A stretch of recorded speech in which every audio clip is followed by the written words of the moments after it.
My name is Emma Pullman, and I'm a campaigner with LeadNow.ca, and I'm joined with MP Elizabeth May and Brenda Sayers of the Huipachesset First Nation, and we're here talking about the Canada-China FIPA and how it impacts Canadians. This is really a privilege. Elizabeth, would you like to give an overview of what the FIPA is? Yeah, I will. The term FIPA is used generally. It's a generic term, not just about this treaty. It stands for Foreign Investment Protection and Promotion Agreement.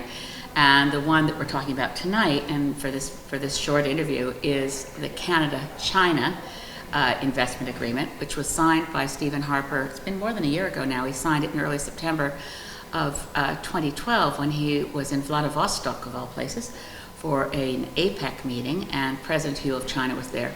So this agreement is based on I think, quite an aberration in international treaty law that made its way into NAFTA. Chapter 11 of NAFTA gives, the principle of it is that it gives foreign corporations the right to sue a government if there's a treaty in place between the two countries, if that government expropriates it or does something tantamount to expropriation.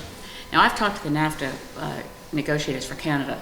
None of them saw this coming. They actually thought what they were negotiating was a pretty straightforward set of rules that you would have under common law and international law anyway, that if your property is expropriated and you're a foreign investor, the country that does that has to pay you back. What happened was clever lawyers got into this tantamount to expropriation language and decided it could include anything that happens with domestic law that reduces the expectation of profit of a foreign investor. So not to go through all the Chapter 11 cases, but Canada has lost quite a few of these. They don't go to a court, they go to an arbitration, which is a private matter in a hotel room somewhere. And the two nations agree on well, actually in this case it's not nations, it's under Chapter 11 NAFTA, it's the private sector company based in the US or theoretically based in Mexico, but Canada's almost always sued by US companies. And they appoint 3 arbitrators that are agreed to by, for instance, Ethel Corporation of Richmond, Virginia was one of the first major Chapter 11 challenges. And the 3 arbitrators decide whether Canada's laws are going to stand or not. Fast forward to the agreement with China. These have always been egregious in terms of giving foreign corporations the right to sue domestic governments over laws passed democratically in a country's legislature. But the agreement with China is extraordinary for 2 reasons. One is that you have a 6-month exit period for NAFTA. You can get out of NAFTA. Theoretically, Canada, the US, or Mexico can give 6 months notice and exit NAFTA. But the Canada-China Investment Treaty has a 31-year lock-in. The other thing that makes it very different is that we're not dealing with private sector companies. Any Chinese investors will be state-owned enterprises of the People's Republic of China and indistinguishable in terms of their boards of directors and corporate control from the Communist Party of China and the state apparatus of the government of China.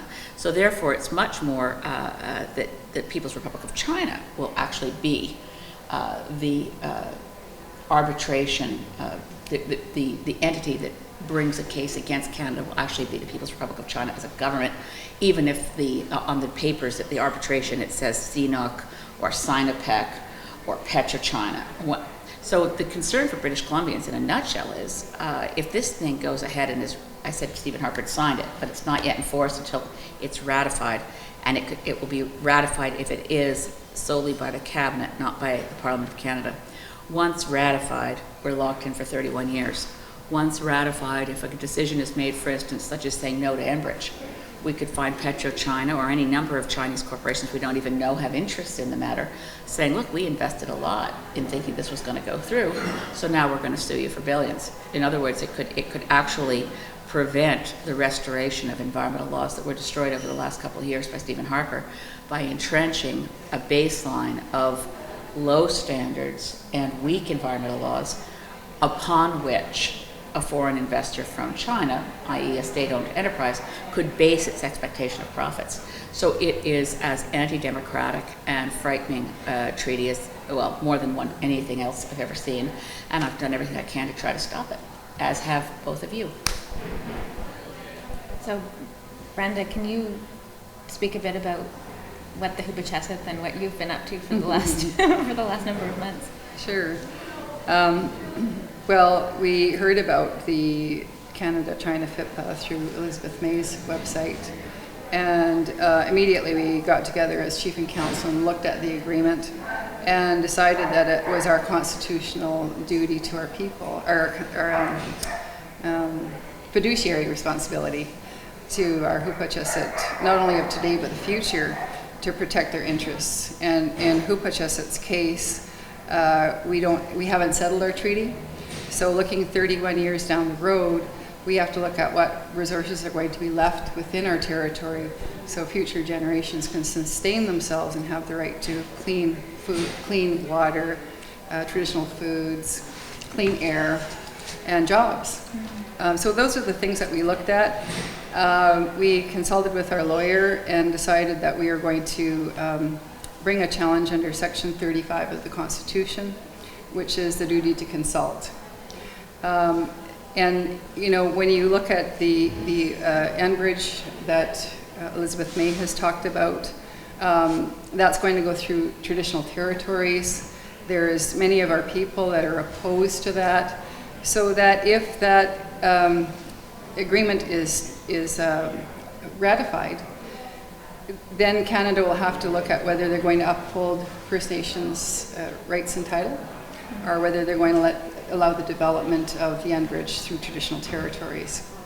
And you know, if that happens and then it goes to an international level, there's no way that we can challenge that agreement. So as far as rights and title go, our rights and title will be largely minimized. And you know, we also looked at the people of Canada, Canadian citizens, and how their constitutional rights are also being undermined, because this agreement was never brought forth in any kind of a press conference. The people of Canada were never told that this was going to be signed and potentially ratified. Nobody in Canada had a say in this agreement. So, you know, the other person that could have challenged this agreement was the premiers of each province. None of them stepped forward to protect the rights of their citizens. So, you know, when we went forth in this and we started the national fundraising campaign, we went on it with that approach, that it was a people's court challenge. It was for everybody in Canada. And you know, we went to court on June 5th, 6th, and 7th, federal court, and the ruling was handed down at the end of August in Canada's favor. So it's taken us some time to, you know, decide whether we're going to proceed with an appeal.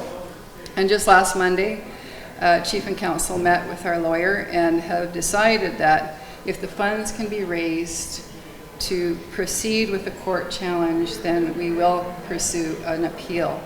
Now, the other thing that people should know is that the challenge was, the case was dismissed with costs.